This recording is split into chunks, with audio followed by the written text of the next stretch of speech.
Of the world that He gave His only begotten Son, Amen. that whosoever believeth in Him should not perish, but have everlasting life. Amen.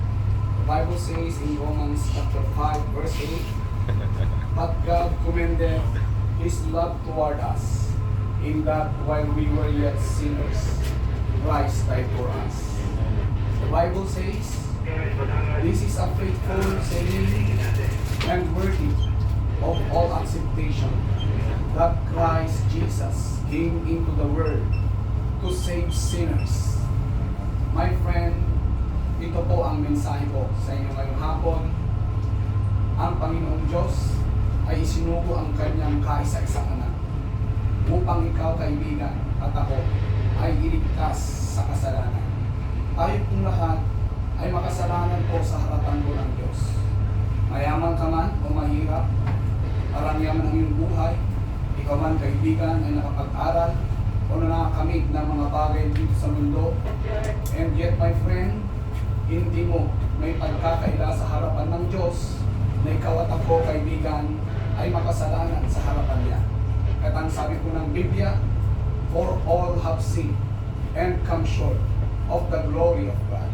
Ang Biblia po ang nagsasabi po ng katotohanan na ikaw at ako, kaibigan, ay makasalanan sa kanyang harapan. Sa totoo, kaibigan, ang sabi po ng Biblia, na kahit nung tayo pa, kaibigan, unan po ng ating ina, tayo na po ay nagkakasala. Yan po, kaibigan, ang nagpapatunay na tayo po ay makasalanan sa Diyos. Ang ating mga emosyon ay nagkakasala sa Diyos, ang ating mga kaisipan nagkakasala sa Diyos. At ang sabi po ng Biblia, patungkol po sa kasalanan, for the wages of sin is death, Amen. but the gift of God is eternal life through Jesus Christ our Lord. Amen. Mahaba din ang Diyos, kaibigan. Isinubo niya ang kanyang bugtong na anak. Nang sa ganon, kaibigan, mabigyan ka ng buhay na walang hanggan. Upang, kaibigan, ikaw ay hindi maparusahan sa impyerno, kung saan ang lugar na ito ay ang puot ng Diyos. Ang sabi po ng Biblia, tungkol po sa impyerno, yan ang lugar po ng apoy. The Bible says that place is the place where the worm dieth not, and the fire is not quenched. Yan po, kaibigan, ang lugar po ng impyerno.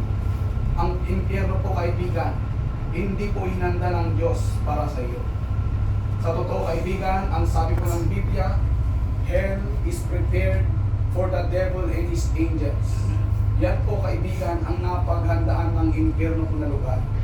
Dahil po mahal ng Diyos ang tao, isinugo niya ang kanyang bugtong na anak, nang sa ganon, kaibigan, ikaw at ako ay mapatawad sa ating mga kasalanan nang dahil po sa banal na dugo ni Jesus.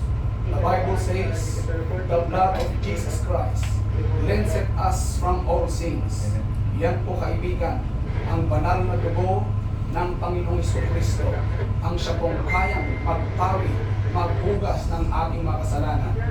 Ang sabi po ng Biblia, behold, the Lamb of God that taketh away the sin of the world. Amen. Yan po ang Panginoong Jesucristo, na siya po ang kordero ng Diyos, na siya pong magpapatawad po sa ating pong mga kasalanan. Kaibigan, ito po yung pag-ibig ng Diyos. Huwag mo sanang i-reject ang Panginoong Jesucristo, kaibigan. Ang Panginoong Jesucristo, hindi po siya relihiyon. Ang Panginoong Jesucristo, kaibigan, siya ang nagkatawang Diyos. The Bible says, God was manifest in the flesh. Upang nang sa ganon, kaibigan, ay ibuwis niya ang kanyang buhay, akuin niya ang ating mga kasalanan. The Bible says, Jesus Christ died for our sins. He was buried and rose again the third day to give us eternal life. Yan po ang nagawa po ng Panginoong Jesucristo sa bawat isa po sa atin. Kaibigan, ikaw ay na makasalanan sa harapan ng Diyos at ako, kailangan mong tanggapin ang Panginoong Jesucristo. The Bible says, believe on the Lord Jesus Christ and thou shalt be saved. Maililigtas ka, kaibigan, sa iyong pananampalataya sa Panginoong Jesucristo. Siya lamang, kaibigan, ang makapagliligtas ng iyong kaluluwa. Kung may mga bagay, kaibigan, dito sa lupa na kaya mong gawin, pero ang kaligtasan ng iyong kaluluwa ay hindi kayang gawin ng iyong bautismo, hindi kayang gawin, kaibigan, ng iyong pag-join sa church o ang pagiging mabuting tao. Ang kaligtasan ng iyong kaluluwa, kaibigan, ay Diyos lamang ang pwedeng gumawa. Kaibigan, ito po ang pag-ibig ng Diyos na dapat mong malaman na ang Panginoong Jesucristo, ibinuwis niya ang kanyang buhay, ibinigay niya ang kanyang katawan na matorture po sa cross.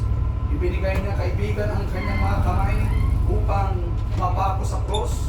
Dumaloy ang kanyang banal na dugo, because the Bible says, without the shedding of blood, there is no remission of sins. Amen.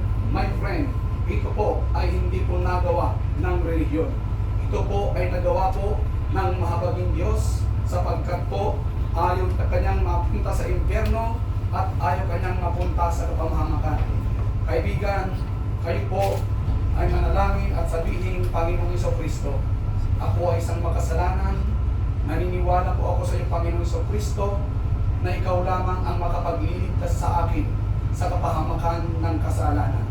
Tatanggapin kita, Panginoon, na aking tagapagligtas ngayong araw po na ito, at naniniwala po ako, Panginoong Diyos, na balang araw ako man ay lilipas sa buhay na ito, ako ay paparoon po sa langit na iyong tahanan. Kami po ay nagpapasalamat po sa hapon po nito, sa inyong pong pakikinig. God bless po sa ating lahat. Amen. Amen. Praise God. Pag-pray niya po kayo, tsaka yung Alright. closing prayer. May I pray for the blessing of God for this year? Okay? Let's pray. Dear Heavenly Father, we thank you so much for this precious time to preach the gospel, preach the name of the Lord Jesus Christ in this ship. And Lord, thank you for blessing this ship with the Word of God, and especially thank you for allowing us to meet this captain of this ship. Yes, Lord. Who was Thank you, Lord. willing to use this opportunity to preach the gospel. Yes, Lord, please bless him and bless this ship and bless all the workers who are here. Yes, Lord. And Lord, we lift up your name on high. Yes, Lord. And please guide their life into the truth. And please let the Holy Spirit, especially though the captain who has received the Lord Jesus Christ today, Amen. please fill him with the Holy Ghost and guide him into all truth. Yes, Lord. And we thank you for this amazing testimony that you have shown us. And truly, this is the power of God that has been preaching, because we are not ashamed of the gospel, Amen. because it is the power of God unto salvation that everyone that believeth. Yes. And Lord, we are truly amazed with the 5 days trip that you have protected us, Amen. and for the good weather that you have given us. Yes. Lord, please keep this ship safe Yes, Lord. in every way they go. Yes, In Lord. Jesus' name we pray. Amen. Amen. Amen. Praise God. Praise God.